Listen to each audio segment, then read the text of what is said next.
The following is brought to you by the Big Corn Beef. Please try everything at home. I completely endorse you burning everything down and burning your butter. If you can't figure it out, I don't care. I just hope you enjoy the show. Come on now. It's Big Corn Beef, baby. Oh, and while you're at it, if you can't chug a beer, get out of my life. What's up, everybody? It's Big Corn Beef here. Hey, we got a really special day lined up for you. We're making some stuff. So good. All right, we got like 3 or 5 or 10 or 3, I don't know, cheese, mac and cheese. Oh man, gonna melt in your mouth. All right, I got my big sister here. She's gonna crack it all down for you, teach you how to go step by step. I got some ingredients here. All right, we'll explain them as we go. Don't ask me now. I don't know. I mean, fucking cheese. I don't know. I don't know the difference, but I do know this. All right, we start out the right way. You know what I mean? Cheers. All right. So, just to give you a basic, I was sent out to the store. I came back. My job's almost done. All I did was put water in a pot on the stove, because you will need macaroni. All right. Everything else, we're gonna leave up to this one. So, without further ado, it's a Big Corn Beef system, man. You give show some respect. Hi guys. Today we're gonna make macaroni and cheese my way. Well, really the Ditch Plains way, but my way. So first, we have American cheese, Gruyere cheese, which is kind of like a Swiss in case you like that style, and Parmesan cheese. And you don't have to measure it out the way he did. You know, on the cuff is actually better, which you should know. Butter, flour, so you can make your roux, and of course, as he mentioned, your elbow noodles. So the first thing we're gonna do is the butter and flour to make the roux. So the key is not to burn your butter when you're making your roux. And I like to do a little more than 2 tablespoons, and then I add the flour as my butter melts so that I can tell the consistency that I want, which should be like a thick paste. So what are we doing here? What are we doing? You're melting butter? Yeah. If you can't figure out how to melt butter, go fly a kite. You're in the wrong business. Well, some people can't melt butter. I think some people can burn water, you know what I mean? Yeah, exactly. That's all right. Oh, also, we need salt and pepper, but that's any good meal.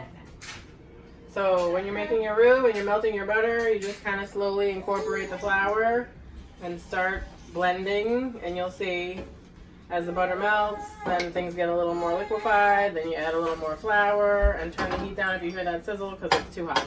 Now, when you say blending, like, you don't bring out a blender, right? You like a spoon. No, I'm using a spoon. You know, I bet. You know, because, Big Corn Beef, I like to use a blender. For what, daiquiris? Like everything, you know what I'm saying? Everything you can drink was in a blender. All right. And how much flour are you using? If you put in 2 to 3 tablespoons of butter, you probably need twice as much flour, like 4 to 6 tablespoons. That's like 9 or 10, and, you know. All right.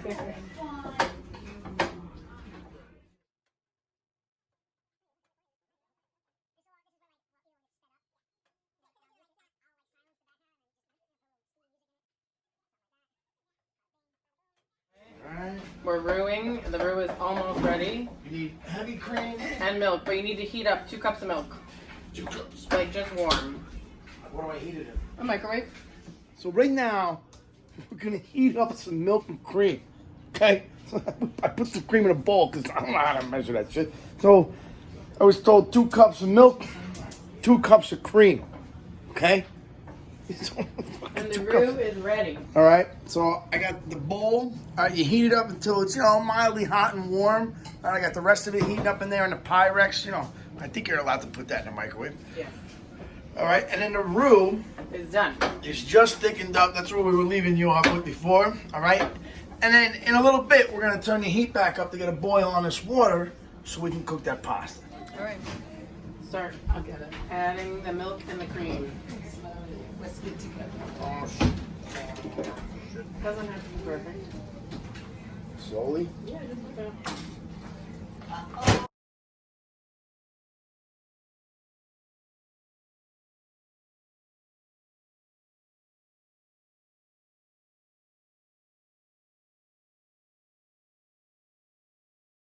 that with a whisk instead of that big.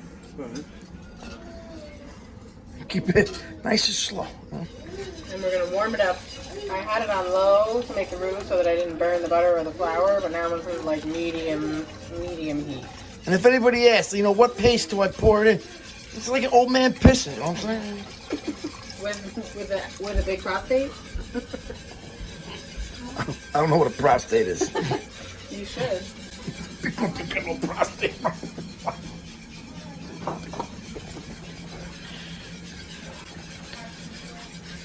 All right, so once the roux and the milk and cream are incorporated together, you don't necessarily want to boil this mixture, but you want it nice and warm because now we're going to start adding our different cheeses. So I usually cut my cubes a little smaller, but the big corned beef likes to do it in little big huge chunks like this, so it's going to take a little longer to break it down. But that's okay. One at a time, you just slowly start adding your cheese cubes. Listen, corned beef doesn't look big. You gotta have it right. I even got these like little size. Look at these square. They're cute. Yeah, cute. It's the American cheese. I'm just bringing it over, doing a transfer for you. That'll be boiling a little bit. And this process is literally boring. But you have to sit here. Someone has to stand here and stir it. Like, don't stop. Like, don't stop. Because then the cheese melts to the bottom of the pan and then it burns. So I always put my Gruyere first. That takes the longest because it's a thicker, denser cheese. And then the American because that's soft. And then the Parmesan last because typically it's shredded and breaks down real easy. And you can see, I mean you probably can't because he left and stopped recording, but the sauce is getting thicker. Still there. So we got 3 cheese melting in. Wow, look at that. Oh, get out of here. Did you need salt and pepper too? Yeah, go ahead. Yeah? I just To taste. Twinkle them in. Twinkle in. Like that. Nice little peppery, paprika, pepper. Not paprika. Don't put paprika in. No, thank you. You get it wrong. Don't ruin my mac and cheese. Good? You good with that? Yeah, good. That's pretty good. All right, corned beef. We are almost done with the cheese sauce. As you can see, it's thickening nicely. It's really goopy, and I bet it tastes delicious. If I could, I would drink this entire pan full of cheese. Perfect. So I'm gonna let this the pasta. I'm almost done with that. Just put it on. So you got like 7 to 8 minutes. Pasta will be done. Now, what do you do? You mix everything together in one pot? Oh man, so I gotta finish this quick. Yeah, and if you wanted, so some people, I don't in particular, but some people really like their mac and cheese to have a crunchy crust on top. Since this one is not cooked in an oven, obviously that's not going to happen. But if you're really into that crunchy crust, what you can try is, at the grocery store they sell those croutons that are Texas toast, so they're like garlic flavored. Yeah. Put them in a blender, buzz it up for a minute, sprinkle it on top. If you put this in like a Pyrex or something, and toss it in the oven on low for just a few seconds, just to get them a little crispy. Delicious. That's perfect.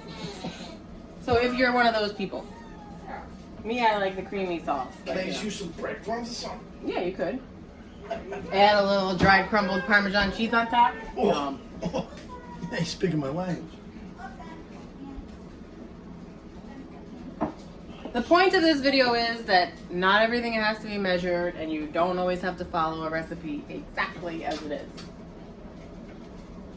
And you're allowed to. That's how the big corned beef lives his life. So You're allowed to make a mess. Just make sure you clean it up before your wife sees it.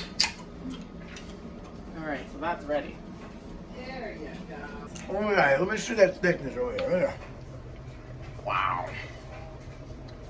It's like a larva cake. Mm-hmm. When I say larva, I meant lava.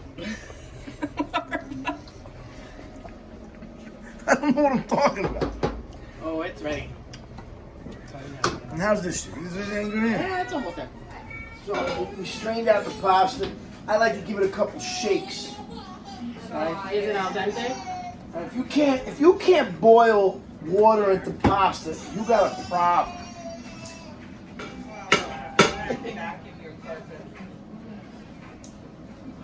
All right, here we go. Cheese, Here we go. cheese.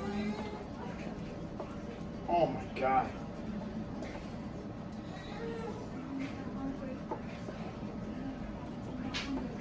Oh, look at that. And you even have like salad drop. Oh my God. That's the Gruyere. Oh. Yes, please. All right. You can't make cheese like this.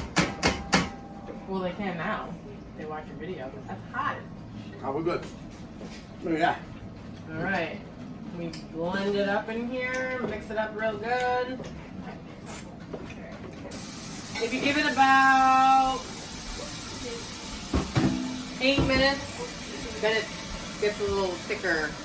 All right, so we're all done. We made our pasta. We made our steak. Okay, I plated some steak. I already showed you how to make steak. Don't ask. All right, but when you see this, it's gonna look so good. Don't eat the plate. All right, I don't need to hear from your wife, or your brother, your mother. I don't want to hear it. All right, we're making nice stuff. So here we go. This is what you're working for. Look at that cheese. Look at, oh, that's so good. You could eat it right through the phone, but you can't. All right, if you want, you come over and make it yourself. All right, that's how it works. All right, you're gonna have some mac and cheese. Yeah. Yeah? Please? Yes? No? I want to thank Big Sister for coming out, cooking for us, showing us how it's done. I don't know what she was doing with that stuff. I forgot what she called it, but it was good. You can mix that shit. All right. And then I'm going to have Nana. Oh, yeah, the roux. Yeah, that's nice. I'm going to have Nana corned beef. She's going to give the toast that I drink to. Okay? We're going to see. If you think my toast is fucked, wait till you hear this shit. All right? You're going to love it. All right? She got the famous one. All right? Nana corned beef. Let me grab my beer. I'm gonna have you toast me out today. I want the famous toast. Which one is that? Here's The to women's women. toast? The women's toast. Here's to the ladies. Creatures divine. They bloom once a month and they bear fruit every 9. They're the only creatures this side of hell that can take juice from the nut without cracking the shell. You know, come on, people didn't get it from me. You know what I'm saying? Ah, yeah, it's game time.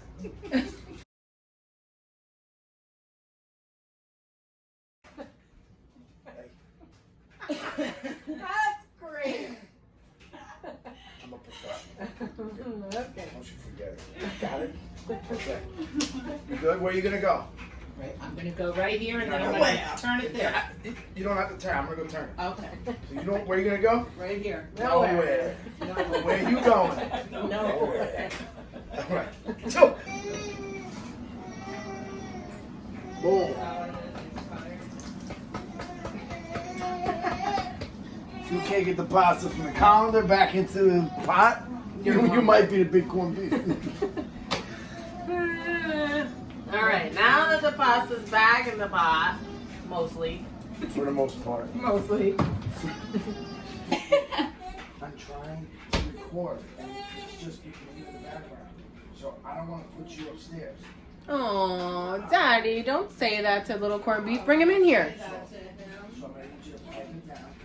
He's tired, Watch Daddy. your TV. Take a photo. That's how it jumps him? Yes. You're a good kid. Cute. That's bordering on neglect, just so you know. The whole time?